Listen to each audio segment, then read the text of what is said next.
Olá, pessoal. Eu sou Felipe de Mello e esse é mais um episódio do nosso podcast Porto de Ideias, o podcast que fala sobre inovação, colaboração, segurança hoje e tudo o que conecta pessoas e tecnologia. O tema de hoje será um tema relevante e necessário para todo mundo que está ouvindo a gente hoje, que é comportamento e segurança digital. Para esclarecer tudo isso, nesse curto espaço de tempo que a gente conseguiu aqui com esses feras, nós temos a honra de receber aqui o Saulo Guilhermino e o Lucas Queiroz. Para começar, eu queria que vocês contassem um pouco de vocês, fizessem uma breve apresentação e quem vocês representam aqui hoje, que é a Incogna. Começar, Saulo? Boa, começo. Meu nome é Saulo, como já dito aí, certo? Eu tenho 26 anos. Estou trabalhando como engenheiro de segurança da informação na Incogna hoje em dia. Na real, desde sempre, já faz 6 anos, entrei na Incogna como estagiário, segui carreira fazendo engenharia da segurança da informação. Hoje eu atuo fazendo muita coisa do time de segurança, certo? Então, assim, gosto de falar de tecnologia, gosto de falar de segurança e vamos aí tentar esclarecer essas dúvidas da galera. Massa, a gente colecionou algumas perguntas aqui que a gente queria compartilhar com vocês e ver se vocês ajudam a gente a entender melhor, a desmistificar essas perguntas. Perfeito. E aí? É isso aí. Sou Lucas, trabalho com Saulo, também em segurança lá. Eu sou o CISO da empresa. Além de atuar em segurança, trabalho também com a parte de desenvolvimento de produto, né, de pesquisa na Incogna, que trabalha com antifraude. Então, os produtos que a gente desenvolve já são produtos para segurança, produtos para evitar fraudes em parceiros nossos, né, nossos clientes. Clientes como o Banco do Brasil. Como o Banco do Brasil. Massa, legal. Bom, vamos começar. Seja em e-mails corporativos vazados, né, ou em fraudes em aplicativos financeiros, em golpes em geral, que a gente sempre está sujeito, o roubo de contas digitais está por toda parte, né? Esse é um fato. Qual é a vulnerabilidade central que esses sistemas compartilham e que permite, que facilita, de certa forma, essa epidemia de ataques, na opinião de vocês? Boa. Posso começar? Vamos começar. Vamos lá. O que acontece? A maioria desses sistemas, você precisa colocar um login e uma senha para acessar, tá? E começa por aí o problema. A gente tem, por exemplo, quantos serviços para acessar? Eu mesmo tenho um chaveiro de senhas, né? E eu tenho mais de 300. Assim, é muito comum você ter muitos serviços. E aí, imagine, cada serviço pede uma senha diferente. Então, já começa por aí. É muito difícil fazer esse controle. Você acaba reusando senhas nesses serviços. E aí, você pega a senha de um serviço importante, usa num outro que não é tão importante assim, que é mais frágil em termos de segurança. Acaba que vaza desse serviço e atacantes conseguem usar no serviço mais importante seu. Na prática, a gente está falando de a gente pegar, vamos supor, uma senha... vamos supor que minha academia pedisse uma senha para entrar. Exatamente. E eu uso essa mesma senha no meu portal do meu banco, ou no meu e-mail, ou numa conta social minha. Isso mesmo. E só para complementar, para mim, assim, uma perspectiva que eu tenho, que o problema real pode ser resumido em as plataformas confiam cegamente na informação que o usuário está provendo para determinar que ele é ele mesmo, certo? Um parâmetro só, um login e senha, só então é você.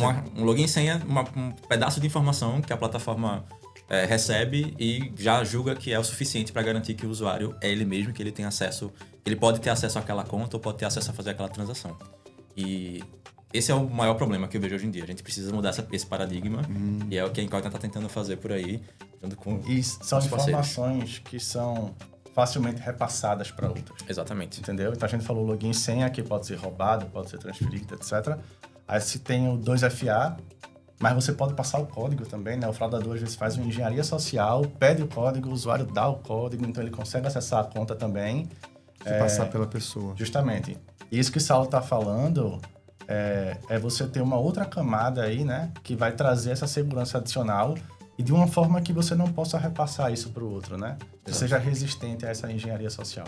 Então, você comentou agora sobre os segundos fatores, dois fatores, né? 2FA, segundo fator de autenticação. Hoje eles não são mais suficientes, então, para ter uma segurança completa, proteção de forma completa, né?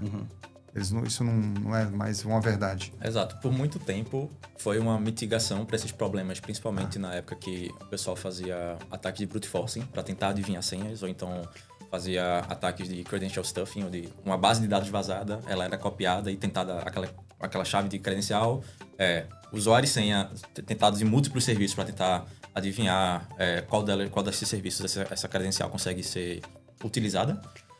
E aí entrou-se o MFA como sendo uma mitigação para esse risco, para que, beleza, além de você colocar essa informação estática de usuário e senha, você precisa colocar um código dinâmico que é gerado o tempo todo para logar que é gerado temporariamente para logar nessa conta.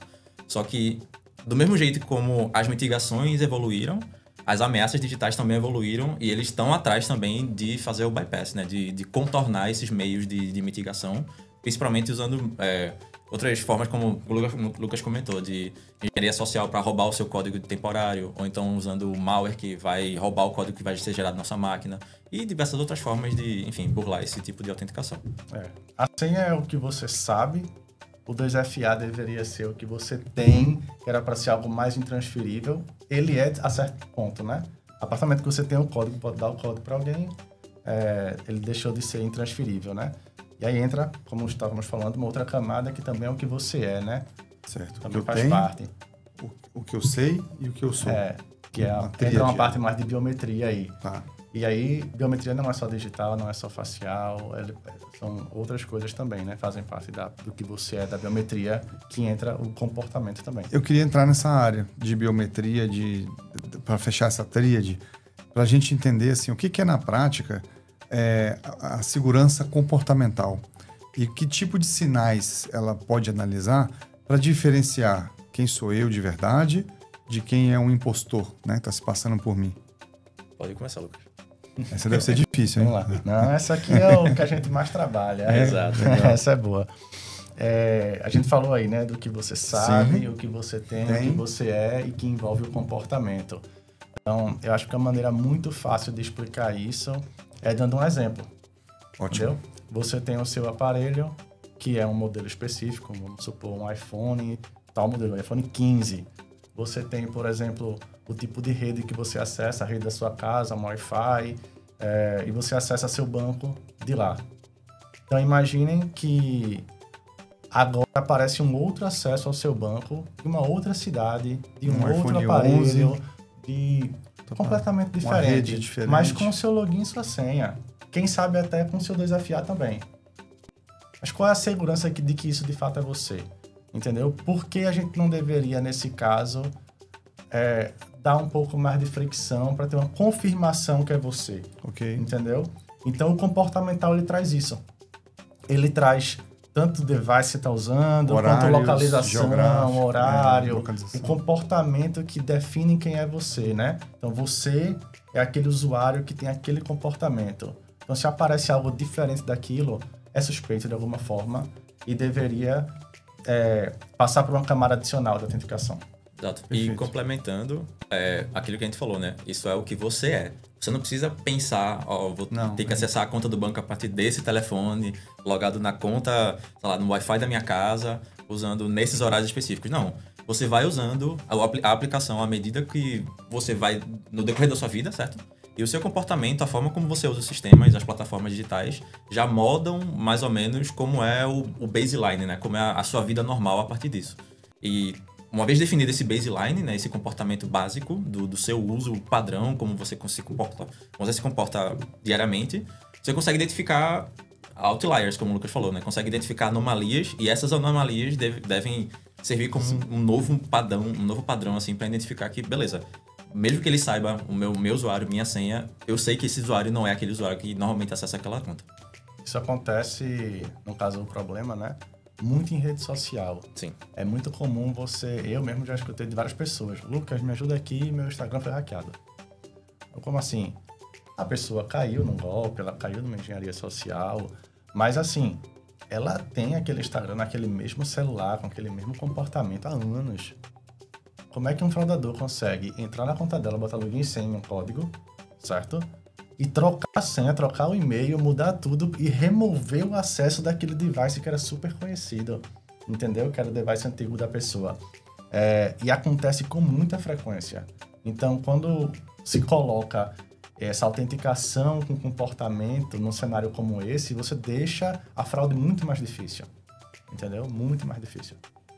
Entendi. E às vezes sem acesso físico, inclusive, desse equipamento, né? Desse celular, por exemplo. Sim, eles usam outro dispositivo. Dispositivo resetado, que tem acesso a várias contas, muitas vezes, entendeu? Que você, às vezes, vê vários dispositivos no mesmo lugar. A gente chama de farms de fraude, né? Você consegue ver tudo isso. A gente falou de alguns exemplos aqui sobre geografia, sobre horários, hábitos, né? O que eu sou, o que eu sou sem me preocupar e tudo. Nós temos alguns exemplos diferentes, ou exemplos práticos, né, de como essa segurança comportamental já funciona hoje para proteger aplicativos de bancos, de repente, ou alguns sistemas corporativos de empresa ou plataformas online.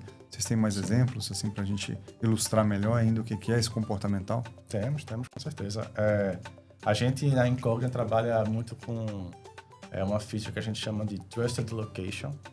Tá? E o que é isso? É o mapeamento de quais são os lugares confiáveis para aquele usuário. Não é qualquer lugar que ele vá, qualquer lugar que ele frequenta. São os lugares confiáveis, são os lugares que ele vai com mais frequência, que ele passa mais tempo, ou que ele passa tempos estratégicos, como ele dorme lá de alguma forma. A gente percebe isso no comportamento de localização.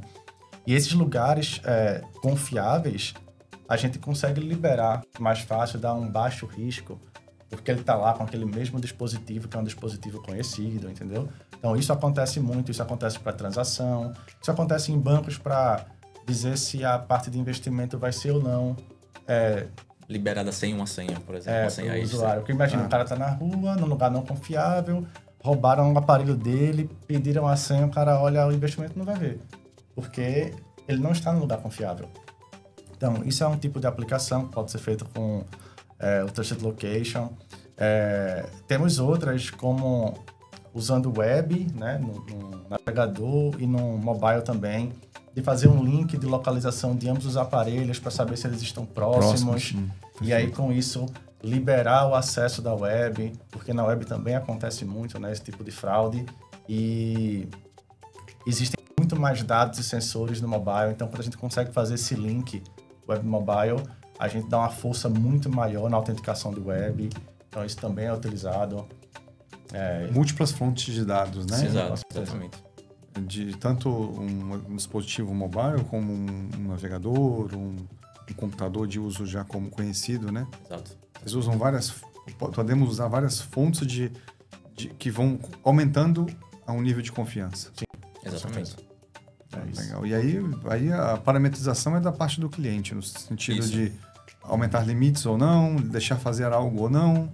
O que a gente chama de apetite de risco, né? O quanto que o cliente está disposto a liberar certos recursos com base no quão distante aquele acesso, aquela transação está diferente, né? O quão distante ele está do comportamento padrão daquele usuário.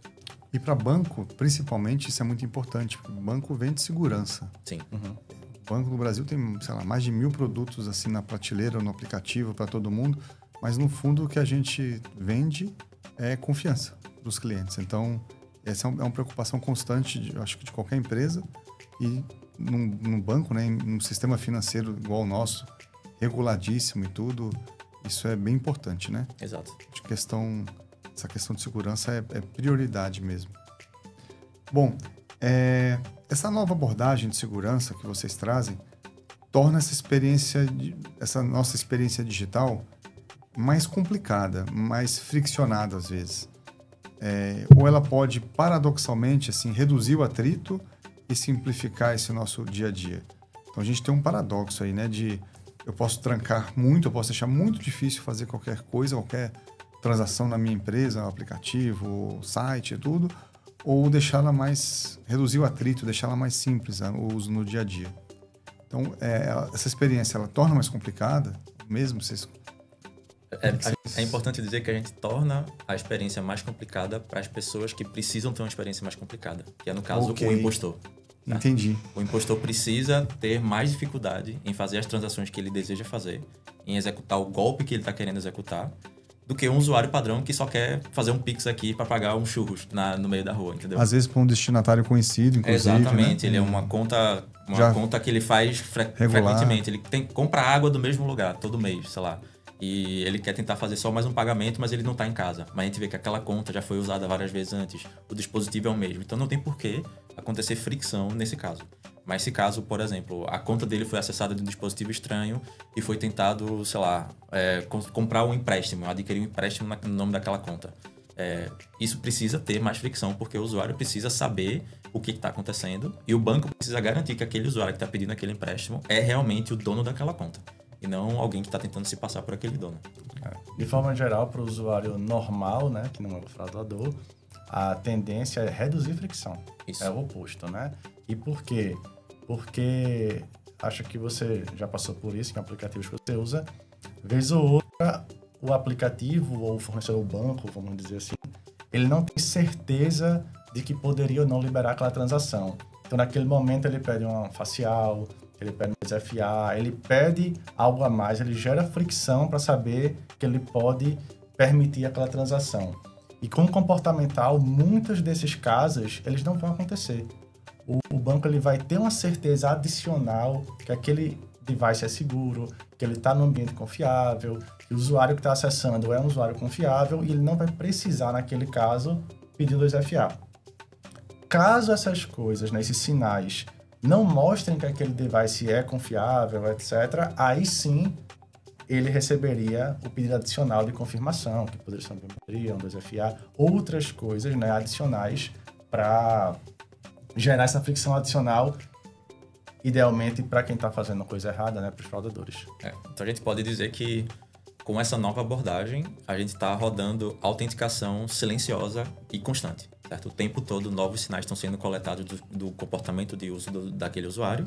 E com isso, a gente já consegue definir se aquela conta está seguindo um padrão de uso comum ou se ela está seguindo um padrão de uso anormal que no futuro pode representar algum tipo de risco, tanto para o usuário próprio quanto para a própria instituição, no caso de alguma perda financeira que vise a instituição, alguma coisa desse tipo. Perfeito. Bom, eu não imagino fazendo tanta coisa. Vocês devem utilizar, claro, serviços em nuvem, ter toda essa elasticidade, toda essa dinamicidade que o negócio exige. E também IA aplicada, né? Vocês devem ter um serviço de IA aí. Porque para observar isso tudo em tempo real, vocês têm que fazer isso em tempo real, né? Exato. Não adianta eu fazer um D-1, um D+1, né? Fazer no dia seguinte. Exato. No dia seguinte você não adianta a perda mais, financeira já aconteceu. Já aconteceu, né? Então vocês têm que tomar providências on demand ali. Qualquer Exato. movimentação, login observado, vocês têm que ter esse tempo hábil de frações de segundo, não é nem um segundo, vocês têm que tomar essa decisão de vamos restringir por conta do padrão comportamental ou ok, tá tudo ok, tá na senha dele, na casa dele, na rede de Wi-Fi dele, deve ser ele, né? Então, acho que IA deve ser um zagueirão aí nesse time de vocês, esse time de fera de vocês aí. Com certeza, a gente tem muitos dados e até para entender esses dados, às vezes é complicado, né? Então, a IA ajuda muito nisso. Em termos de infraestrutura, sim, rodamos na nuvem, claro. Já começou precisamos assim ou migraram? De uma escala... Começou assim. Começou assim, já não precisaram fazer uma transformação digital. Não precisamos passar por isso. A gente já começou direto na nuvem. Sorte de vocês. Legal. Aí já é escalável, né? Óbvio, a infraestrutura veio mudando bastante com o tempo, porque de lá para cá a stack de infraestrutura mudou muito, né? Mas sim, estamos acompanhando as tendências aí, né? De broker de mensagens, de rodar aplicações em nuvens, em clusters, em alta disponibilidade, tudo isso. E voltando para IA, sim, a gente usa muito também em algumas features específicas. Então, imagine processar chargeback, né? Detectar se aquela transação ela vai se tornar um chargeback ou não, usando todos esses dados que a gente está falando.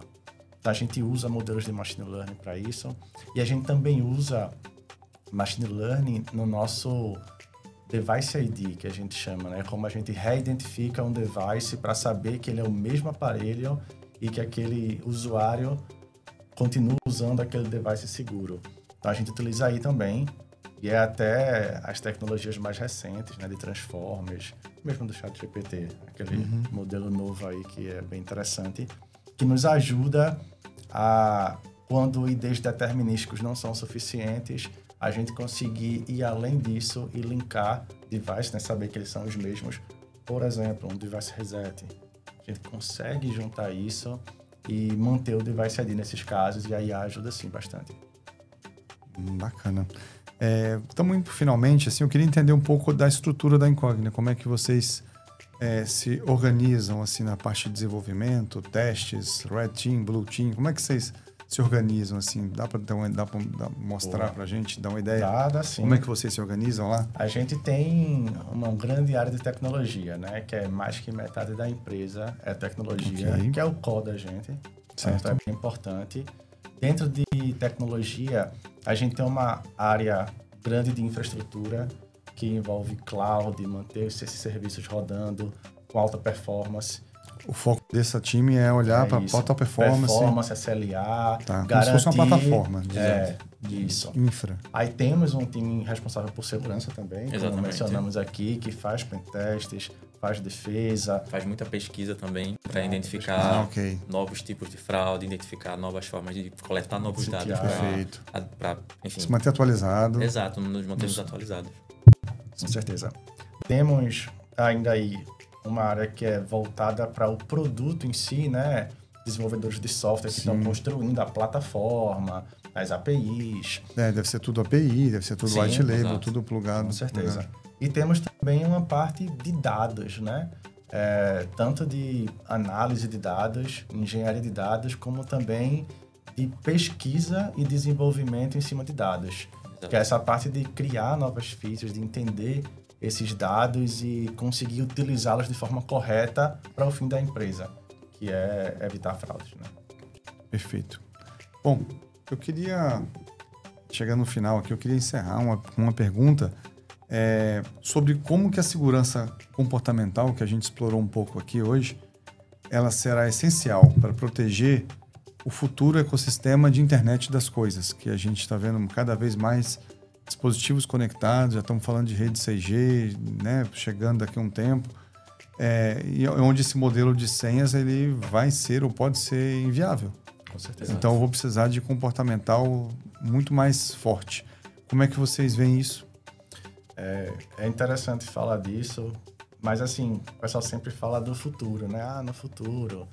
Eu diria que isso já acontece. Exato. Que a gente já está vivendo isso, entendeu? A gente já está em meio a essa nuvem de IoT, vamos dizer assim, que está ao nosso redor.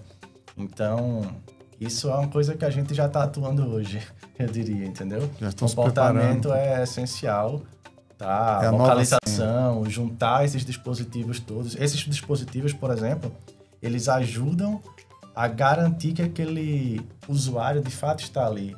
Isso é mais sinais para a gente garantir o comportamento, saber que é um comportamento seguro, que não foi fraudado de forma alguma aqueles dados, entendeu? E, obviamente, pensando nesse cenário, né, de expansão desses devices, esse tipo de login e autenticação vai ser essencial, sim, com certeza, para você usar esses dispositivos sem fricção, né? Porque acontece muito de você, não, tem que cadastrar ali, botar ali, aí esperar essa coisa de senha, para sincronizar tudo isso é uma complicação. E você vendo que os dispositivos estão no mesmo lugar, compartilhando a mesma rede, que tem comportamentos similares, né, você consegue acabar linkando isso ao usuário correto e facilitar esses acessos. Exato. A gente mencionou agora há pouco a conversa que acontece entre dispositivos móveis e navegadores web para fazer transferência de eu vou permitir essa transação acontecer porque o dispositivo móvel está perto. Agora você imagine isso elevado à enésima potência, com diversos dispositivos de uma mesma rede se conversando para garantir que aquele usuário está naquele lugar correto, que aquele ambiente que foi gerado, mesmo que virtualmente, é um ambiente conhecido e seguro, sabe? Então é mais ou menos isso que a gente está almejando tanto no futuro, mas que a gente está começando a fazer já de agora. Perfeito. Bom, para quem está começando agora, algum conselho para quem está começando na área de segurança, na parte profissional, e também alguma recomendação que a gente não tenha comentado aqui para esse profissional e para a empresa que está escutando a gente agora, que está olhando, que está conhecendo a Incógnita, talvez pela primeira vez, algum conselho para esse aluno, para esse profissional que está começando? Alguma dica de estudo? Se ele está na empresa aí, né? E manda currículo, né? Fala com a gente. Fala com a gente, procura aí. Tem contato aí. Temos vagas e... Que bom. Queremos mais clientes, claro, com certeza, né? Mas em termos de uma pessoa que está escutando e quer aprender mais, obviamente, se ela quer ir para a área de segurança, né? Assim, eu diria que o conhecimento em segurança, ele fica muito mais amplo e maior se você tiver uma base boa, tá? E não é que você não possa ir direto para segurança, claro que você pode, mas é interessante você ter uma base interessante dos sistemas de infraestrutura, das APIs, e onde você vai atuar para você começar a atuar em segurança naquela área e depois ir expandindo esse conhecimento, né? Então, essa é uma dica aí que eu diria para quem quer seguir a área de segurança. A área de segurança é uma área muito ingrata, assim, porque quando você pensa da perspectiva de um atacante, ele só precisa se especializar em uma coisa específica, em um ataque específico. Mas quem está do outro lado defendendo tem que conhecer todas as possibilidades de ataque e se proteger de todas elas. Tem razão, tinha pensado nesse ponto. Por isso que o Lucas fala de a gente saber as bases, porque toda a tecnologia que a gente tem moderna hoje, ela no fim da linha, ela está em cima dos mesmos pilares básicos de redes, de programação, de sistemas operacionais. Engenharia social. Exatamente. Então, um profissional bom de segurança tem conhecimento dessas bases, consegue se atualizar em cima delas e não para de estudar, certo? A gente tem que estudar o tempo todo, ver o que está acontecendo por aí afora. Todo dia tem novos ataques, novos métodos que os safados online conseguem descobrir para burlar os sistemas de autenticação. Então, assim, se manter atualizado, continuar estudando, praticar bastante, certo? Não só ficar lendo, mas programa alguma coisa, monta uma infra interna, tenta atacar, tenta defender, detectar pontos de melhoria e continuar sempre se atualizando, certo? E estudando para ajudar a gente aí. E manda currículo, tá? A gente já mencionou aí, mande currículo se você for esse tipo de pessoa. Olha aí, que legal. Oportunidades aqui trazidas pelos colegas. Meus amigos, eu queria agradecer a presença de vocês. Nós estamos aqui no meio de um hack and play aqui em Recife, a gente brinca aqui, né? Cada escolha é uma renúncia aqui. Vocês escolheram ficar aqui com a gente esse tempo e renunciaram, tantas palestras, tanto conteúdo rolando ali fora. E é uma honra para a gente recebê-los aqui mais uma vez. Obrigado. E tragam sempre novidades, sempre que tiver alguma coisa que vocês quiserem contar para a gente contar para o nosso público, levar isso para dentro do banco e para os nossos colegas que estão nos ouvindo, tá? Muito obrigado. É isso aí. Valeu, pessoal. Esse é o Porto de Ideias, mais um episódio com nossos amigos aqui da Incógnita. Então, até a próxima. Tchau, tchau. Valeu, galera.